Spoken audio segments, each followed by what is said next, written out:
안녕하세요. 오늘도 사연 살롱을 찾아주셔서 감사합니다. 저는 결혼 5년차 30대 여성이에요. 여자 팔자 만나는 남자 따라간다 라고 하죠.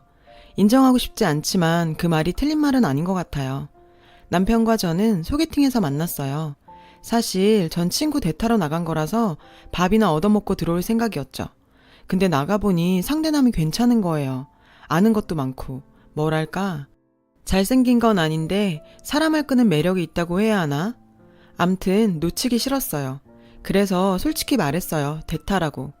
그랬더니 상대남이 웃으면서 그러더군요. 사실 저도 대타예요. 우린 깔깔대고 웃었죠. 어떻게 이런 인연이 다 있냐면서요. 그리곤 다시 통성명을 하고 본격적으로 서로에 대한 탐색전에 돌입했죠. 상대남은 영화과 1학년생으로 영화감독이 꿈이라고 했어요. 그래서 시나리오도 쓰고 있는데 얼마 전 군대 영장이 나오는 바람에 완성도 못하고 입대하게 생겼다고 말이죠. 아쉽지만 우리 만남은 여기까지인 걸로. 저는 딱 잘라 말했어요. 야박하게 들리겠지만 솔직한 심정이었죠. 남자는 군대 가기 전에 어떻게든 여친을 만들고 싶겠지만 여자 입장에선 그 반대잖아요. 남친이 군인이 되는 건 어쩔 수 없어도 굳이 군인 남친을 만들 필요는 없다 이거죠. 그랬더니 상대남이 뜬금없이 그러더군요. 세렌디피티라는 영화 아세요?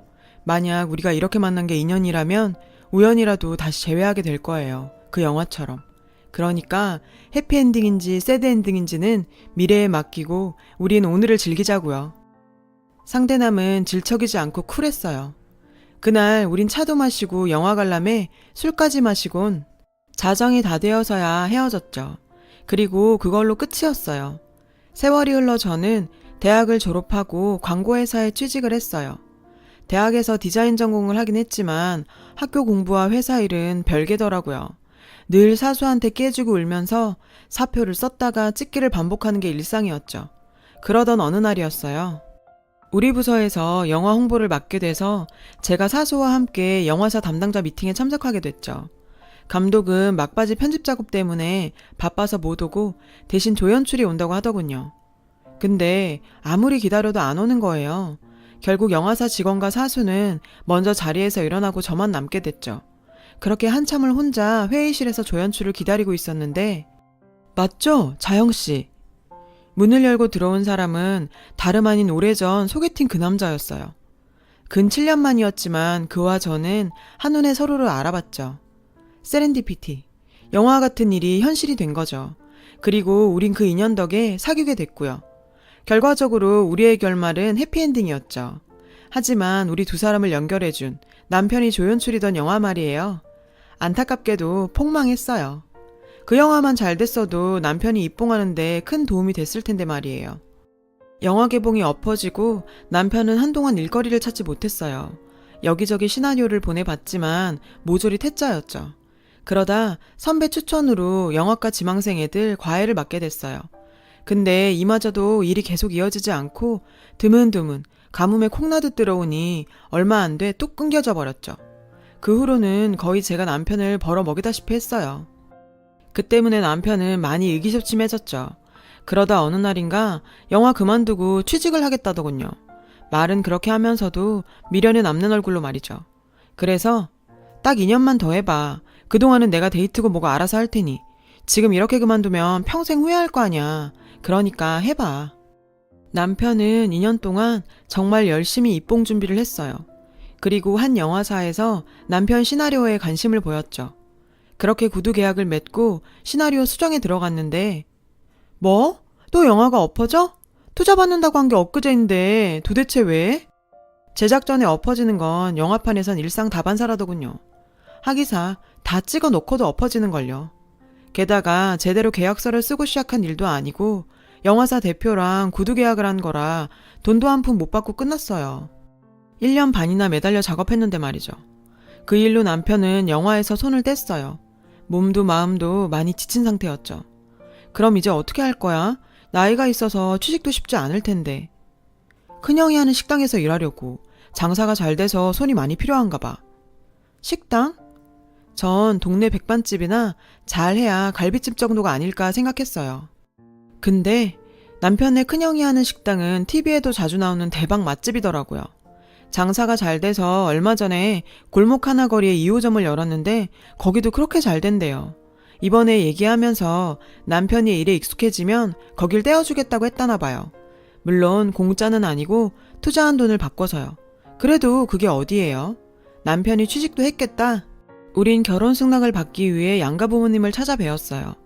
시부모님께선 인간구실 못하고 살 줄 알았던 막내 아들이 장가를 간다고 엄청 기뻐들 하셨죠. 하지만 저희 친정 부모님께선 남편이 형님 가게에서 일하는 걸 못마땅해 하셨어요. 형님이 곧 2호점을 주실 거라고 얘기를 해도 그건 그때 가봐야 하는 거라며 시큰둥 하셨죠. 그래도 어쩌겠어요. 홍기찬 딸이 이 남자 아니면 안 되겠다는데. 그렇게 양가 부모님께 결혼 승낙을 받고 우린 큰형님 내외를 뵈러 갔어요. 아주버님은 원래 공무원이셨는데 형님 하던 식당이 대박이 나면서 공무원을 그만두고 본격적으로 식당 일에 뛰어드셨더라고요. 손위 형님은 돈놀이하는 집 딸로 어려서부터 부유하게 자랐대요. 그래서 그런가 돈에 대한 집착이 어마어마하더라고요. 남편 말에 따르면 세금 적게 내려고 꼼수도 그렇게 부린다나요? 암튼 형님은 저랑 좀 안 맞을 것 같더라고요. 손위 시누이는 미국에 살고 있어서 전화통화만 했는데 꽤 활달하고 시원시원한 성격 같았어요. 한국에 있다고 해도 시집살이 시키고 그럴 타입은 아니었죠. 아무튼 얼마 뒤 우리는 결혼을 했어요. 미국 사는 시누이도 미국인 남편을 데리고 왔더라고요. 시누이는 제 예상대로 성격이 좋았어요. 근데 묘하게 큰형님하고는 상극 같았죠.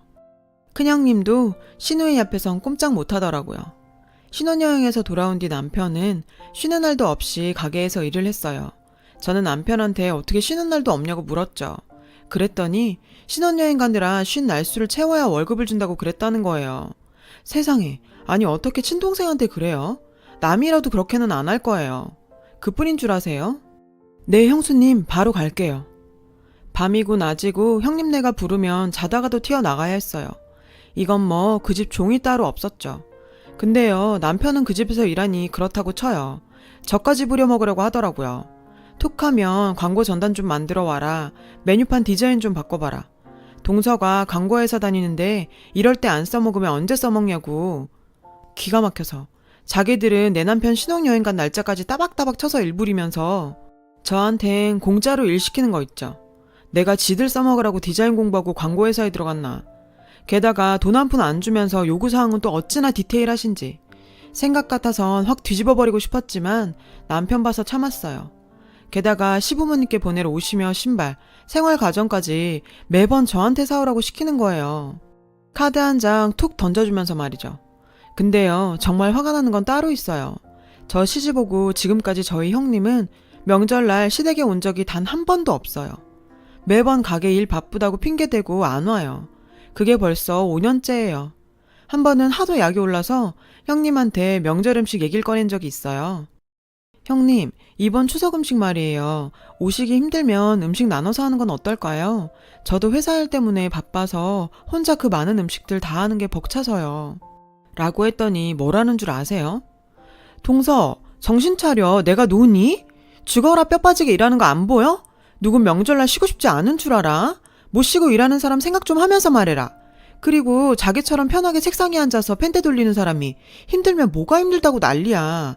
막말로 영화 한다고 뛰어다니던 시동생, 아무것도 모르는 시동생 떠안고 사는 거 그거 쉬운 거 아니다. 기술이 있기래, 일 눈치가 있기래. 그런데도 형제라고 받아주는 사람 입장도 생각해줘야 되는 거 아니야? 내가 동서라면 무능한 내 남편 써주는 사장을 업고 다닌다. 명절 음식? 그깟게 힘들면 얼마나 힘들다고 유세야. 하여간 요즘 젊은 것들은 지들밖에 몰라. 오히려 저한테 정신 차리라고 한 소리 하는 거 있죠. 자긴 명절에도 못 쉬고 일한다고 그렇게 생색을 내면서요. 근데 알고 보니 이게 다 거짓말이더라고요. 매번 남편만 쉬게 하고 자기들은 장사한다는 게 이상해서 본점 직원한테 물어봤죠. 그랬더니 딴 때는 몰라도 명절 땐 세상 없어도 쉰다는 거예요. 게다가 2호점 저한테 넘기시면서도 시동생 명절 휴가는 꼭 챙겨달라고 부탁하시더라고요. 그렇게 안 봤는데 사모님이 아주 시동생을 끔찍하게 생각하시나 봐요. 네? 2호점을 넘겨요? 그랬어요. 저희 아빠 예상이 맞았더라고요. 가게를 주겠단 말로 남편을 종부리듯 부려먹더니 글쎄 우리 몰래 그 가게를 실장한테 판 거예요. 기가 막혀서. 그래놓고 지난 5년 동안 남편 부려먹은 것도 모자라 명절엔 저까지 그렇게 부려먹었던 거죠.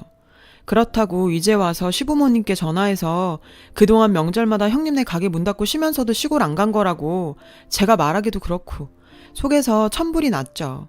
그래서 미국 시누이한테 전화를 했어요. 거기다 말하면 시부모님 귀에 들어갈 것 같았거든요.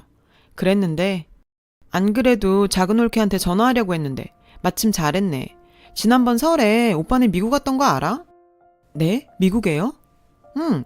친구 마중하러 공항 나갔다가 오빠네랑 정면으로 마주쳤지 뭐야.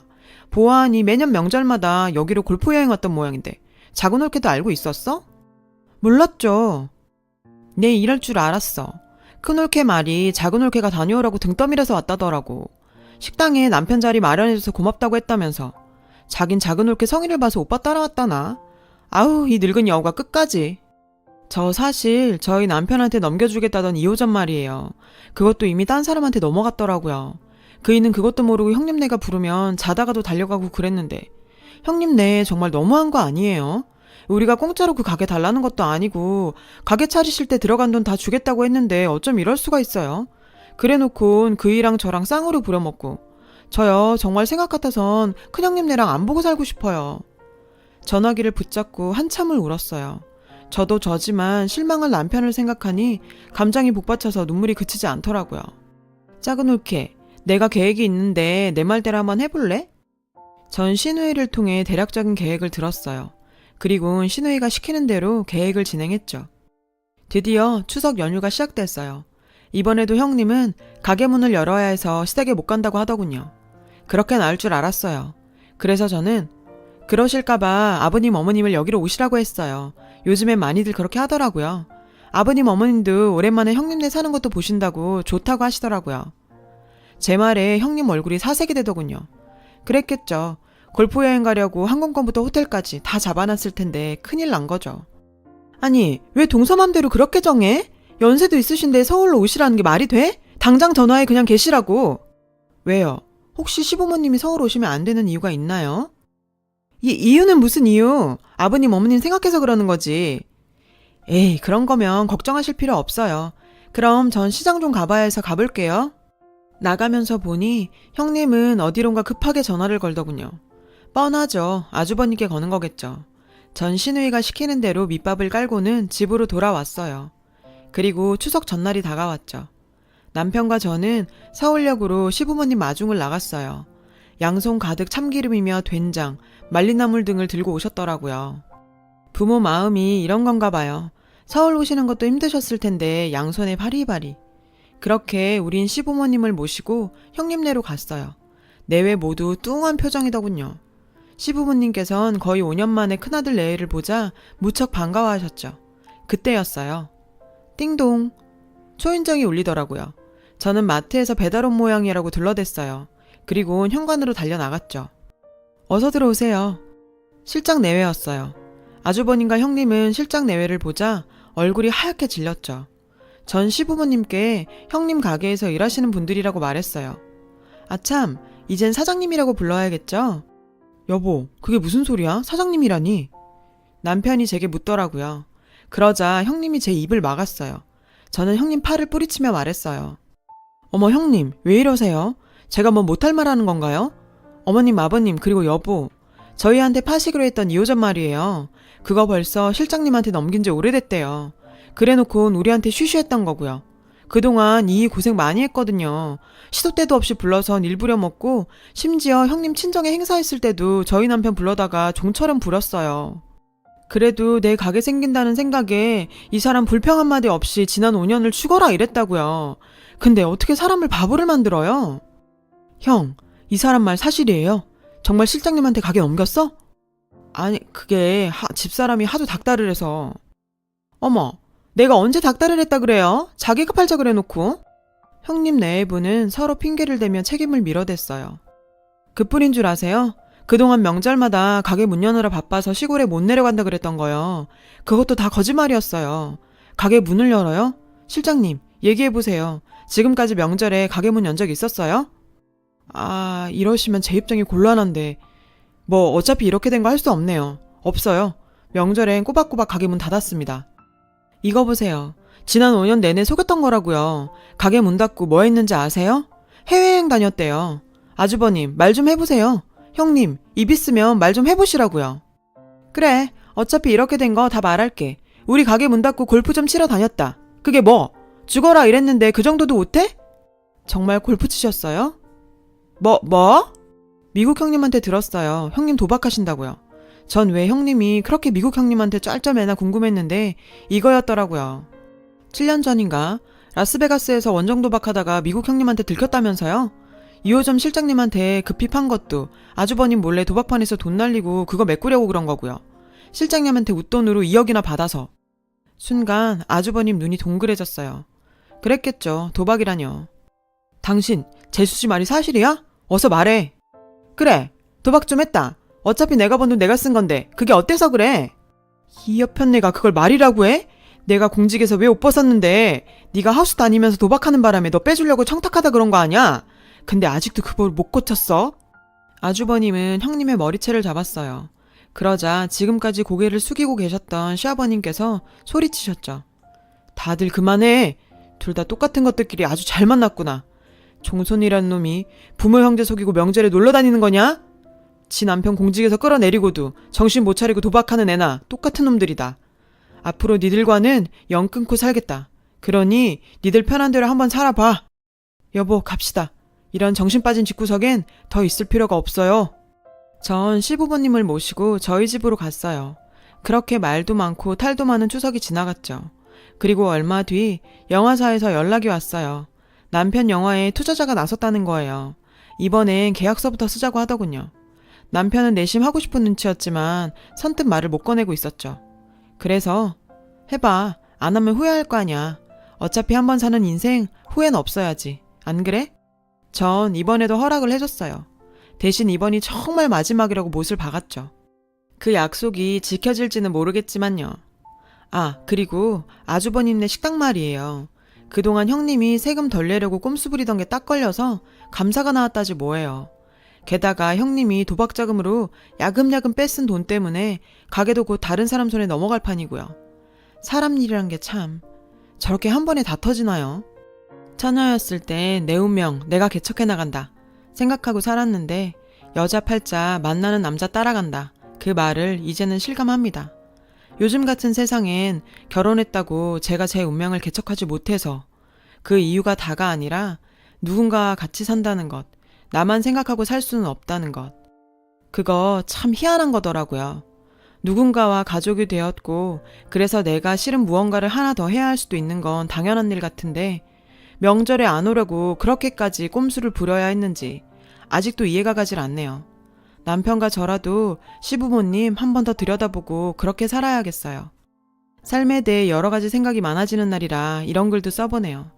제 사연을 들어주셔서 감사합니다. 여러분, 사연 댓글에 응원과 현명한 조언 부탁드려요. 좋아요와 구독은 저에게 큰 힘이 됩니다. 오늘도 좋은 일 가득하세요.